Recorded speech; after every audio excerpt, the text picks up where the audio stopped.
के बारे में सोचते हैं, एक और दुनिया और एक और अहद का ख्याल ज़हन में आता है।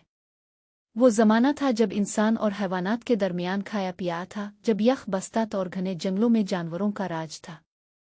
इसी दुनिया में एक ऐसा किरदार मौजूद था जिसकी कहानी आज हम आपको सुना रहे हैं, जो अपनी बेमिसाल जसारत और गैर मामूली सलाहियतों की वजह से मशहूर हुआ।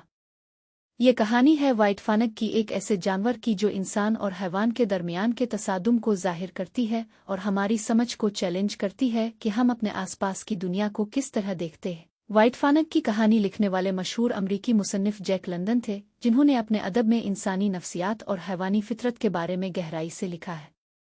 जैक लंदन की कहानियों में अक्सर इंसानियत और हैवानियत के दरमियान का तसादुम देखने को मिलता है, और वो हमें इस बात पर गौर करने पर मजबूर करते हैं कि हम अपनी फितरत और उसके साथ कैसा मुआमला करते हैं। व्हाइट फानक भी उन्हीं मौज़ूआत पर मबनी एक क्लासिकल नावल है जो हमें अपनी गहराई और मानी की तरफ ले जाता है।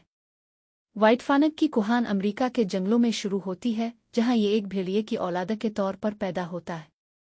व्हाइट फानक की मां, जो खुद भी एक भेड़िया है, को एक भेड़िए के साथ मिल जाती है, जिससे व्हाइट फानक पैदा होता है।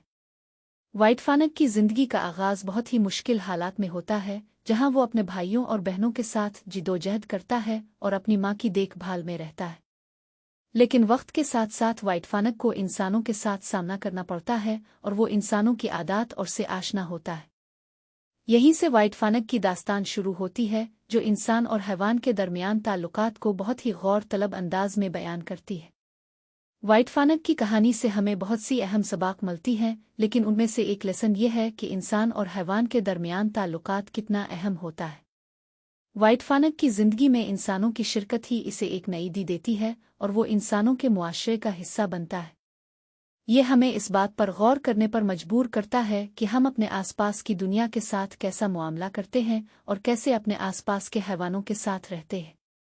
हम व्हाइट फानक की कहानी से ये भी सीखते हैं कि दो मुख्तलिफ फितरत के दरमियान भी मोहब्बत और समझदारी की हो सकती है। व्हाइट फानक इंसानों के साथ रहकर उनके साथ प्यार और का पैमाना तोड़ता है और हमें ये सबक देता है कि हम अपने आसपास की दुनिया के साथ प्यार और समझदारी से पेश आ सकते हैं। व्हाइट फानक की कहानी से हमें एक और अहम लेसन मिलती है, जो है कि तादीब और इंसानियत का असर कितना गहरा हो सकता है। व्हाइट फानक अपनी जिंदगी के शुरू में एक भेड़िए की तरह रहता है, लेकिन जैसे जैसे वो इंसानों के साथ रहता है, वो इंसानों जैसा सलूक करने लगता है। ये दिखाता है कि तादीब और तरबियत कैसे किसी जानवर या इंसान की जिंदगी को बदल सकती है। हम व्हाइट फानक की कहानी से ये भी सीखते हैं कि इंसान का रवैया और इंसानियत का इजहार किस तरह एक जानवर की जिंदगी को मुतासिर कर सकता है।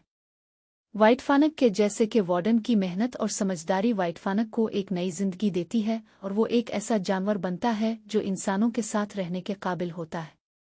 व्हाइट फानक की कहानी से हमें एक और अहम लेसन मिलती है, जो है कि अपने आप को बदलने और उनकी फितरत को कबूल करने की एबिलिटी। व्हाइट फानक शुरू में एक भेड़िए की रहता है, लेकिन जैसे जैसे वो इंसानों के साथ रहता है, वो अपने आप को बदलता है और इंसानों के साथ रहने की कोशिश करता है। ये लेसन हमें बताता है कि हम अपने आप को बदल सकते हैं और अपनी फितरत को तब्दील कर सकते हैं, लेकिन साथ ही साथ अपने आपस की फितरत को भी कबूल करना चाहिए। व्हाइट फानक की कहानी हमें ये भी सिखाती है कि बदलते हालात में हम अपने आप को कैसे एडजस्ट कर सकते हैं और एक नया रवैया अपना सकते हैं।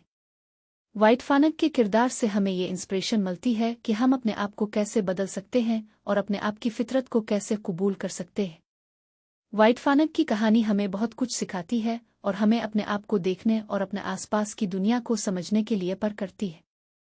व्हाइट फानक की दास्तान हमें बताती है कि इंसान और हैवान के दरमियान कितनी गहरी हो सकती है और कैसे हम अपने आप को बदल सकते हैं और अपनी फितरत को कबूल कर सकते हैं। व्हाइट फानक की कहानी हमें ये भी सिखाती है कि हम अपने आसपास की दुनिया के साथ प्यार और समझदारी से पेश आ सकते हैं और अपने आप को एक बेहतर इंसान बना सकते हैं।